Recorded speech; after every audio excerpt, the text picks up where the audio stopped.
minutos. En todo caso, nosotros no tenemos la misma evolución histórica que los Estados Unidos o que Europa, incluso no la misma que otros países de América Latina como Argentina, México o Brasil. Nuestro país durante todo el siglo XIX tiene más bien un sistema oligárquico terrateniente parecido al de otros países, donde la hacienda y la hacienda plantación costeña predominan, con un mercado absolutamente estrangulado, no por falta de competencia, sino por malos salarios y por ausencia de salarios. Entonces no hay un mercado abierto. La reforma agraria de 1964 al menos lo que logra es convertir a los guasipungueros, sembradores, jornaleros, peones en trabajadores asalariados para que tengan capacidad de compra.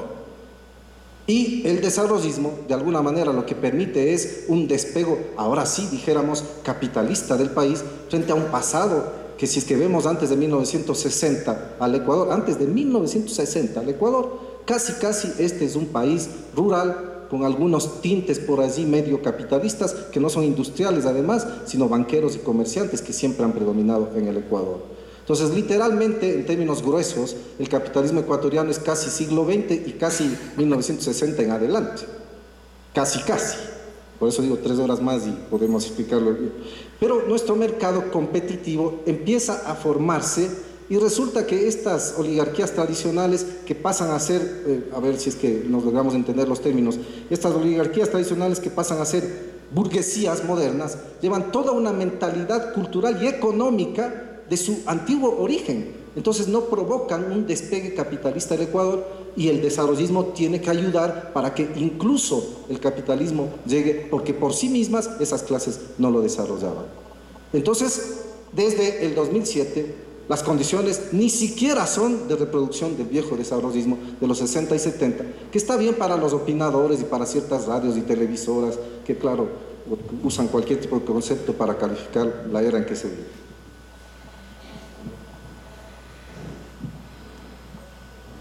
Para no hacer un análisis muy abstracto, voy a referirme a un campo concreto, que es el tema rural.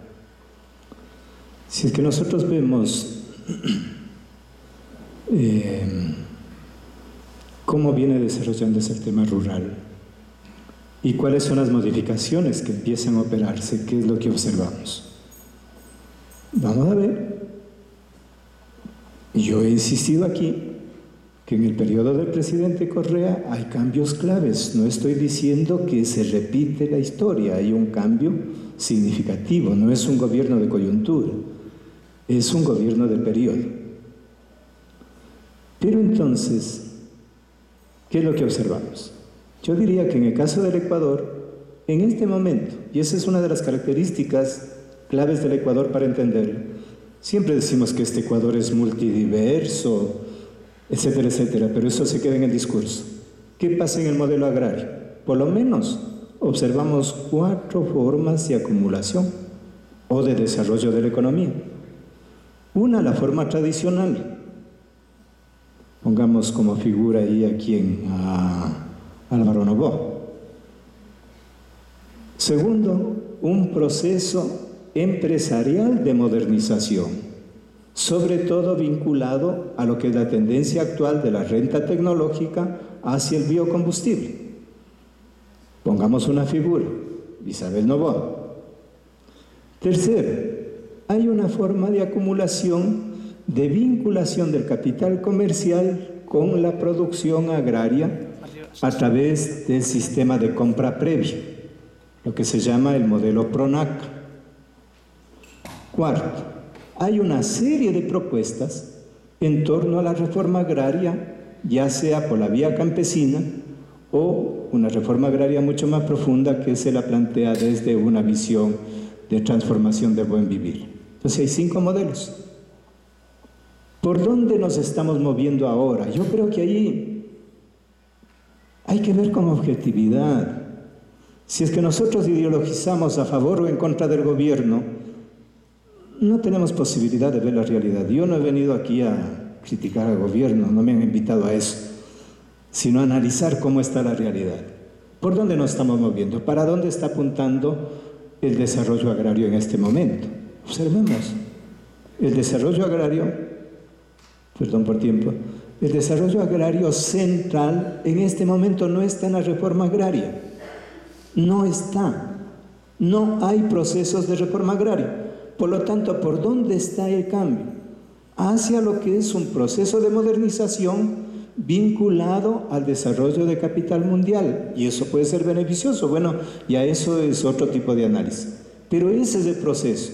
¿Esto es progresista? Sí, porque puede permitir en ciertas áreas en donde había forma tradicional, no había salario, no había seguridad social, que el campesino tenga ese tipo de protección. Y es tan progresista que si es que analizamos el mapeo electoral último, es precisamente allí en donde el electorado que apoya al presidente Correa sube en términos de porcentaje. Si hubiera una última pregunta, por favor. Sí, buenas noches. Mi pregunta va dirigida específicamente al doctor Juan Pazimiño, pero claro, sería interesante que comente también la pregunta del doctor Napoleón Saltos. Usted dijo al inicio de su presentación que el crear o garantizar un mercado competitivo no era una labor del Estado, sino de los empresarios. También dijo en algún momento que estábamos hablando de un mercado concentrado en el Ecuador. Entonces, de esto... Sí, que separe un poquito el micrófono para que el audio se entienda. De esto... Ahí está bien. De estas dos afirmaciones, me viene la siguiente pregunta, la que estábamos en un mercado... La primera sí oí, la segunda no. Que estábamos en un mercado concentrado. Ya. Entonces, de estas dos me viene la siguiente pregunta. Si estamos en un mercado concentrado, los beneficios normalmente irían hacia aquellos que tienen posición de dominio en esos mercados concentrados. Entonces, mi pregunta es la siguiente: ¿por qué quienes tienen posición de dominio en un mercado concentrado y se están beneficiando de esta estructura de mercado, por qué estarían interesados estos empresarios en hacer más competitivo el mercado? Esa es la pregunta específica. Bueno, puede ser que mi rápida conceptualización deje algunas cuestiones. Decía yo, no es misión del Estado crear un mercado competitivo en términos generales. La misión del Estado hoy, eso podría haber pensado Eloy Alfaro, podría haber pensado otros pensadores o gobiernos anteriores, debía ser, porque ese era el criterio de la época, crear un mercado competitivo. Hoy no, la misión del Estado en economía es tratar de buscar el bien común. Si quieren ustedes, en términos de nuestra Constitución, el summa causa. No es buscar que la sociedad, que el mercado sea competitivo, porque además tenemos una diversidad de mercados, tenemos empresas, pequeñas empresas, medianas empresas, artesanos, sectores informales, sectores comunitarios. ¿Y cómo va a articular el Estado a todos ellos? ¿Solamente con políticas de competencia? No, con políticas directas para que un sector no se vea favorecido, otro sector mejor, etc. Por ejemplo, me parecía a mí muy interesante vincular el bono de desarrollo a que ese bono también sirva para consumir bienes agrícolas. Perfecto, es una medida inteligente. También hoy, por ejemplo, que los uniformes escolares los proporcionen los artesanos y no las grandes empresas, es otra medida que también no tiene que ver necesariamente con la libre competencia.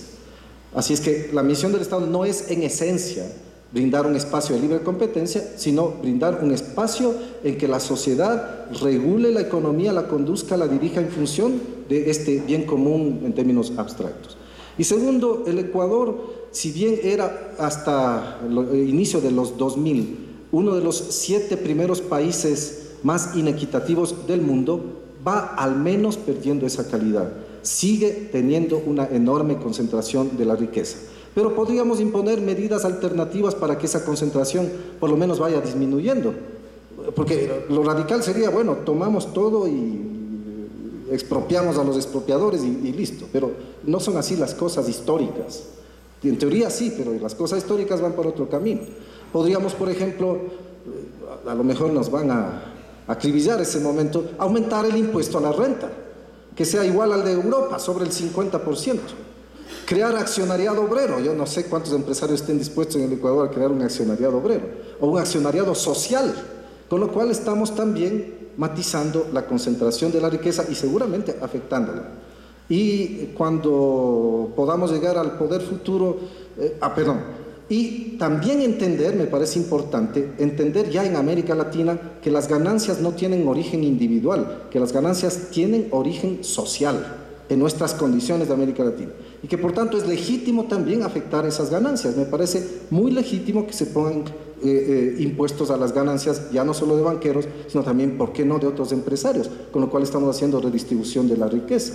Son medidas aisladas, pero que favorecen la desconcentración que sin duda todavía existe en el Ecuador, aunque hay condiciones de mejoramiento sustancial del trabajo, de las condiciones de vida, ha disminuido el desempleo, el subempleo, la condición de inequidad ha cambiado, y esto está reconocido estadísticamente e internacionalmente. Bueno, muchas gracias. Con esto estamos concluyendo este conversatorio. Quiero aprovechar nuevamente para agradecer a los dos distinguidos académicos que comparten sus puntos de vista en un tema tan importante. Agradecer también a nombre personal la gentil invitación del Superintendente de Control de Poder del Mercado, y sobre todo agradecerles a todos ustedes por estar trabajando tan concentradamente en estos espacios de capacitación frente al gran reto que tienen en el país. Muchas gracias y buenas noches.